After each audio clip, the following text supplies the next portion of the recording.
Mara was 5 months along when they made her leave. No fight, no raised voice, just a quiet closing of the door behind her. Her uncle had said, "It's not proper. Not under my roof." His wife had refused to meet her eyes. They left a bundle near the gate, bread, a blanket, and a single coin, then turned their backs as if they hadn't watched her grow from a girl into a shame they couldn't name. She walked for hours, past stone walls and sheep she couldn't name, until her legs gave out in a place she didn't recognize. The dales weren't kind, but they were empty, and sometimes that felt safer. She sat on a rock, clutching her belly like it was the only part of her that still belonged to someone. She whispered to the child inside her, not because she expected it to hear, but because the silence made her feel like she was already gone. "You're still mine," she said, "even if no one else wants us." No one knew the father. She'd never told them, wouldn't give them the satisfaction. It hadn't been love, but it hadn't been shame either. Just one moment of kindness from someone who didn't stay. That was her story, over and over. People who didn't stay, her mother, her cousin, now herself. The sun was slipping behind the ridge when she started to cry. Not loud, just enough that it shook her shoulders. That's when she heard the sheep, and then the voice. "You'll frighten the lambs, sobbing like that." She turned so fast she nearly lost her balance. A man stood a few feet away, a crook over one shoulder, a flock gathering lazily behind him. He was young but weathered, his hair too long, his boots patched, and his eyes cautious. "I didn't mean to scare you," he said, softer now. "Just didn't expect to find someone crying where the foxes sleep." Mara wiped her face, embarrassed. "I wasn't crying." "Of course not," he said gently. He didn't move closer, just stood there like someone who'd been taught not to corner animals, or people. "Do you need help?" She didn't answer, couldn't, but she didn't move away either, and that was answer enough. The shepherd whistled once, turned his back, and started walking. After a moment, Mara followed. She had nowhere else to go, and for once, someone wasn't trying to fix her, just walk beside her. He didn't ask her name, didn't ask what had happened. He just led her across the fields as if leading one more stray creature home. His hut was nothing more than a stone shell with a thatched roof and a crooked chimney, set beside a stream that babbled too loudly for secrets. He opened the door and gestured inside. "There's tea. Bread, if the mice haven't claimed it. You can sleep in the hayloft. It's dry." Mara hesitated. She was used to doors being shut, not offered. "Why are you helping me?" she asked. "You look like someone who's been told to leave too many times." That was his answer, and somehow it felt like enough. Inside, the fire was low, but alive. She lowered herself to the stool by the hearth, trying not to groan as her back complained. He moved around quietly, boiling water, tearing bread in half, pouring something warm into a chipped mug. No small talk, no pity, just action. She watched him move like someone who didn't need to fill the silence. "I'm Mara," she said finally, because she needed to say it aloud. He nodded. "Ewan." Then nothing else. Not until she flinched, reaching for the mug, her muscles tight from the cold, and walking. "How far along?" he asked. "Almost 6 months." "First," she nodded, "I don't know anything about babies." "Most don't," he said. "They show up, and you learn fast." She stared at him. "You have one?" "Had a sister who did. She left him with me for a while." "And where is he now?" He looked away. "Somewhere better." That was all he gave. Mara didn't ask more. That night she climbed into the hayloft and wrapped herself in a scratchy wool blanket that smelled like smoke and sheep. She couldn't sleep, but she rested. And when the fire below crackled and she heard him muttering to himself while carving something into a piece of driftwood, she closed her eyes. For the first time in weeks, she wasn't on the move, wasn't hiding, wasn't trying to apologize just for existing. She was warm, she was fed, and she wasn't alone. That last part scared her most of all, because part of her wanted it to last. In the morning, Mara expected to wake alone. That's how it always went. People helped just long enough to feel good about themselves, then vanished before the burden turned real. But Ewan was still there. Outside, his coat flapping in the wind as he moved among the sheep, calling to them with whistles that sounded more like songs than commands. Mara watched from the doorway, arms folded over her belly. Her feet still ached from walking. Her ribs still felt bruised by memory, but something in her chest was quieter. Not healed, just less jagged. When Ewan returned, he handed her a bucket. Water's from the spring, cleaner than what you're used to, and if you're going to stay a bit, you might as well keep busy. No lecture, no welcome speech, just a task. Mara carried the bucket inside and poured it into the pot hanging over the hearth. She found a rhythm in the silence. That afternoon, she asked him about the sheep. They know you. They know the sound, he said, not me. If I shout wrong, they don't come. Like people, exactly like people. He paused, studying her. You're not useless, Mara, just tired. She looked away. You don't know me. I know what it looks like when someone's forgotten how to stand up straight. That made her blink, because he said it without cruelty, like he'd known the feeling himself. That night, she cooked. Barely. Root vegetables, boiled too long, but hot and real. Ewan ate without complaint, offering her the bigger bowl without hesitation. Why don't you live in the village? She asked. He shrugged. People are louder than sheep, less predictable. And you prefer silence? I prefer peace.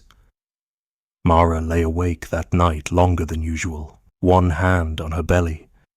The baby kicked once, then twice, and she smiled in the dark.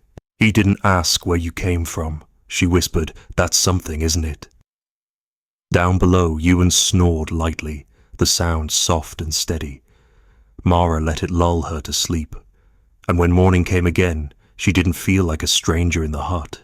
She didn't feel like someone passing through. She just felt there, present, and maybe, just maybe, beginning.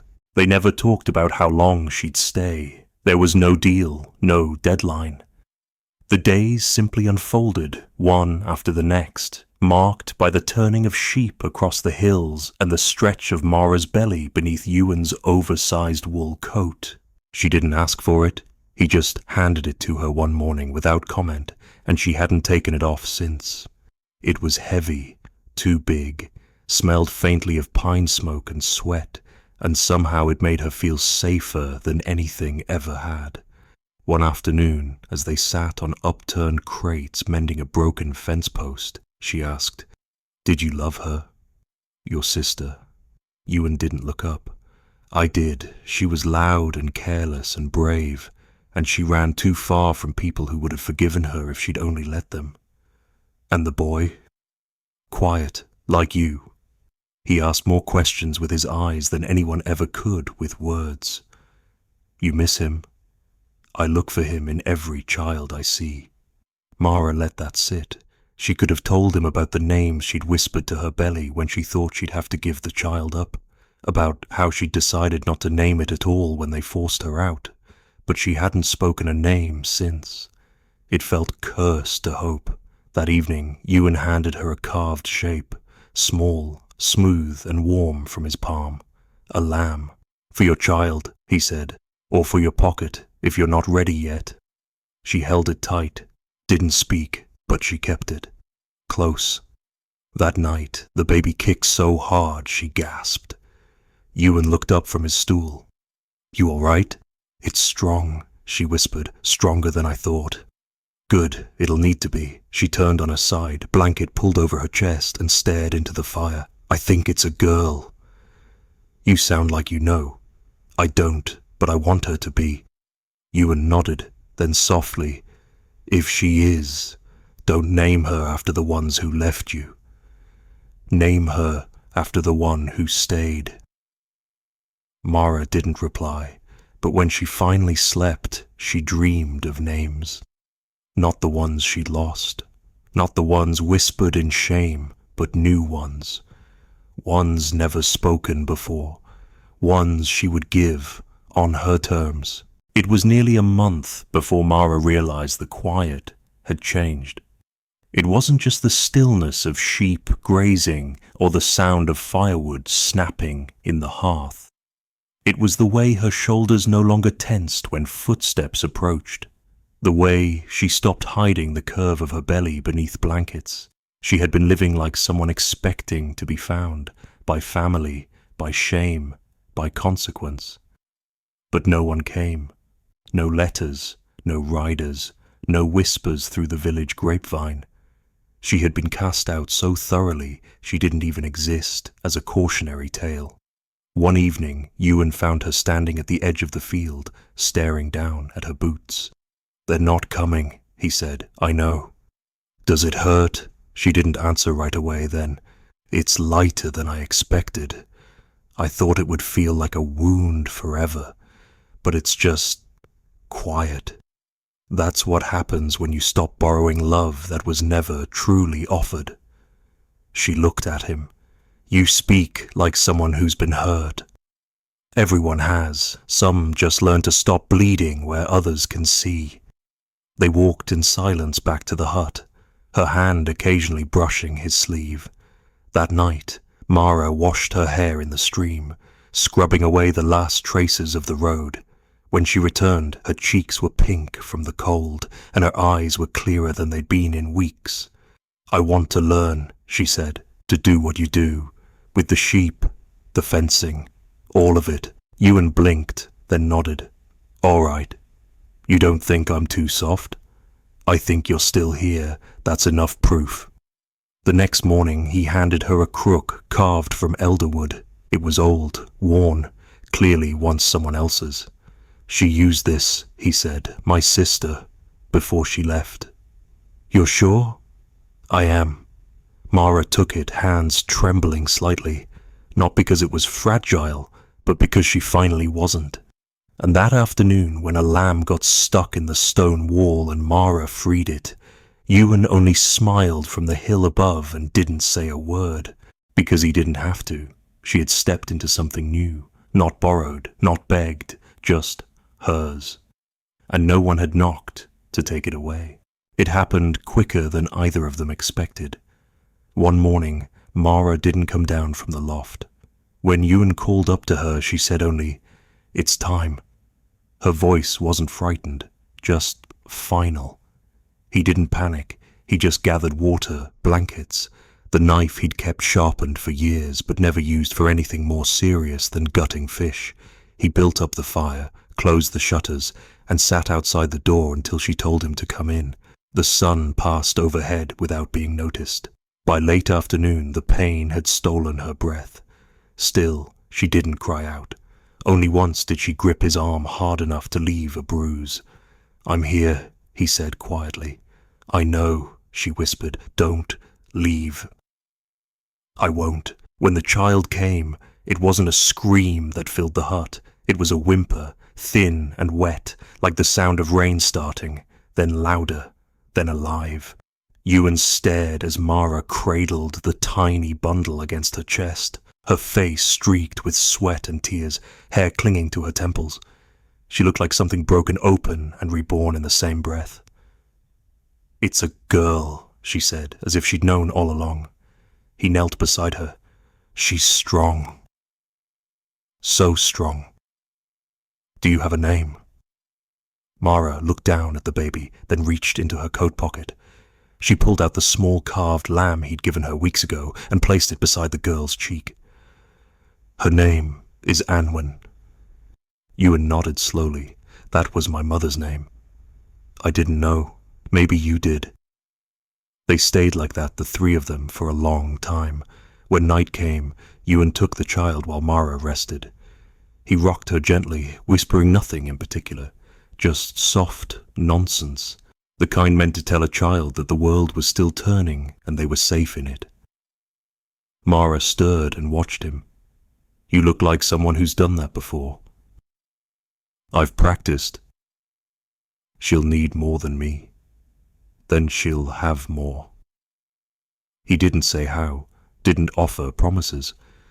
But Mara knew, not from his words but from how he held her daughter, as if she was something sacred.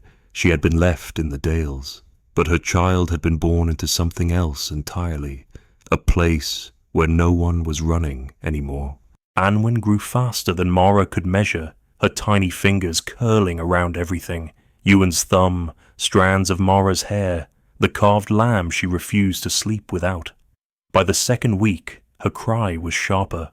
By the third, she began to coo at shadows on the ceiling.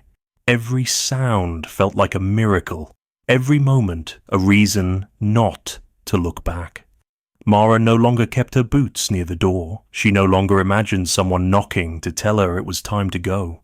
She had unpacked, truly unpacked, for the first time in her life. Ewan built a cradle out of scrap pine. It wasn't perfect, but it was solid, and it rocked gently with the breeze from the open window. He didn't ask to build it, just did, like everything else. One morning, as the frost melted off the grass, Mara joined him in the field with Anwen bundled against her chest. The sheep didn't mind. A few wandered close, sniffing the baby with lazy interest. She smells like milk, Ewan chuckled. They probably think she's one of theirs.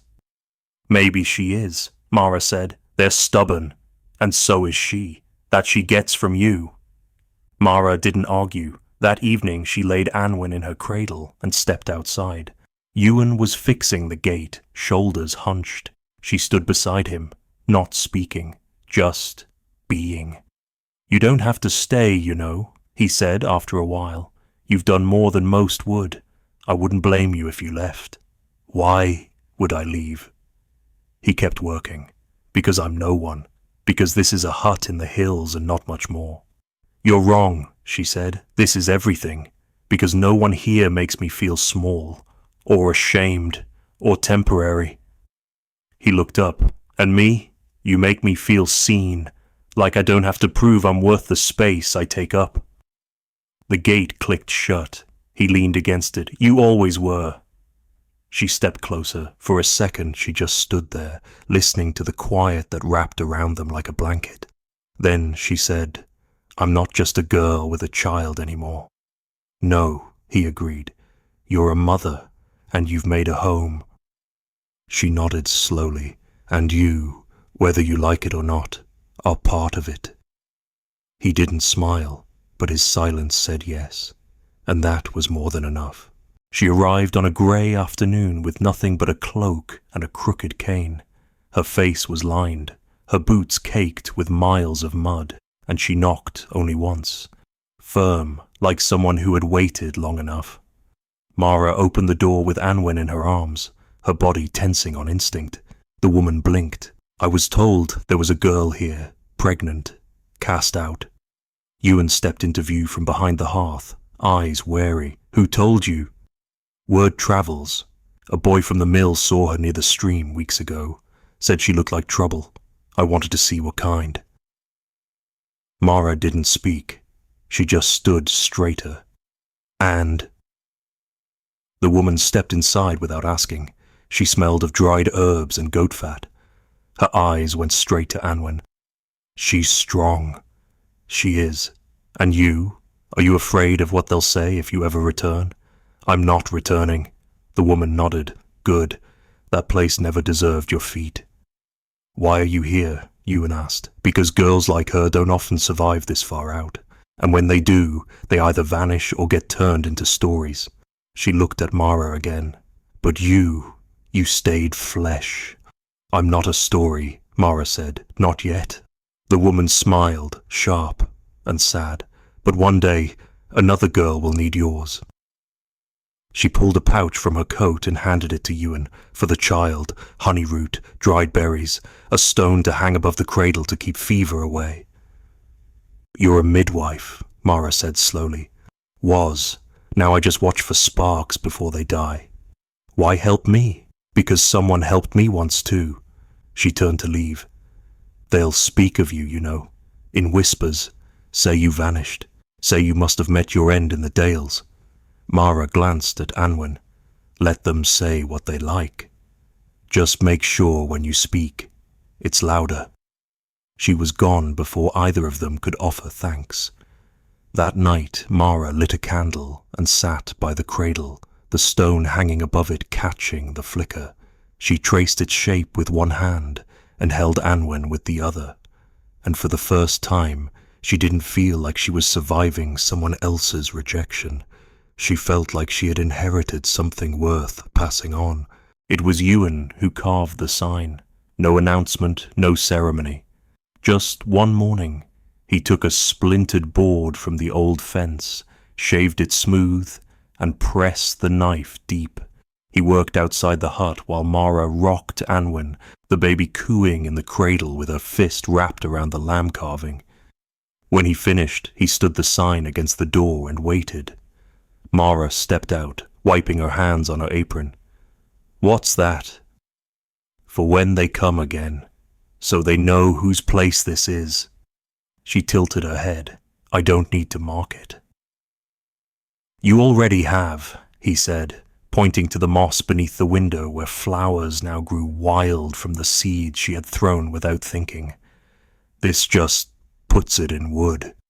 She leaned closer. The carving wasn't fancy, just letters rough and wide. It read, "Mara's Hill." Her throat tightened. "It's not just mine," she said. "It was never just yours either." "It is now." She looked at him, then back at the name. "They'll laugh at that if they see it." "Let them. At least they'll know you didn't disappear. You really believe that? That this place will matter?" "It already does," he said. "To her, to me, to you." She reached down and ran her fingers across the carved M. For a moment she didn't speak. Then, "You don't want your name on it?" "No," he said. "I don't need it. I know who I am." That night, as they sat beside the fire, Anwen asleep in Mara's arms, Ewan picked up the shepherd's crook and leaned it against a chair. "I think it's time you kept this," he said. "She'll be walking soon. Won't be long before she's chasing sheep." "You think we'll still be here then?" "I know it." Mara didn't answer, but she didn't protest. She just held the crook like a branch from a tree she'd grown herself. In the morning, she placed the sign in the grass beside the door. Not for pride, not for show, but because it was true. She had been deserted, she had been weeping, but now, she had a hill, a child, a life, and a name, and she wasn't afraid to let the world read it. They came again in early spring, 2 riders cloaked and cautious, stopping at the edge of the field like they weren't sure they were welcome. Mara saw them first from the ridge, Anwen slung across her back, her tiny arms clinging tight. She didn't flinch. She walked down with the same steady steps she used to guide sheep, her crook in one hand and no fear in her voice. The men dismounted. One looked older, with a grey-streaked beard and clothes too fine for dirt. The other stayed quiet, a scar near his ear and eyes that didn't meet hers. "You're her?" the older one asked. "The girl from the Dales." "Not a girl anymore," Mara replied. "Not a secret either. There are rumors that you lived, that you stayed." "I did, and the child. She's mine," she said, "and no one else's concern." The man shifted awkwardly. "I knew your mother," he said. "Before she died, you looked like her." "She left," Mara said flatly. "That's what I remember. We came to see if you needed anything. I needed shelter. You weren't there. I needed bread. You weren't there. I needed someone to believe in me." She turned slightly, glancing toward the hill where Ewan had just appeared, leaning against the gate with a quiet, steady gaze. He was. The men didn't argue. They didn't offer apologies. And Mara didn't ask for any. She adjusted Anwen's sling and stepped aside. If you came to see what became of the disgrace, they say I am. You've seen it. The older man nodded slowly. It's not disgrace, I see. Good, then remember it, and tell them what strength looks like. She turned and walked away without waiting for permission. Behind her, Anwen gurgled against her shoulder, reaching for the sky like she owned it. Ewan didn't say a word as she approached. He just opened the gate and let her pass through. That evening, she carved a second line beneath her name on the sign. Just one word, Anwen. So that when others came, strangers, daughters, the wandering, they'd see it. Not a mark of defiance, not a plea for redemption, but a story that had rooted itself in earth and fire and birth. She had been left, and now she had stayed. That was enough to change everything.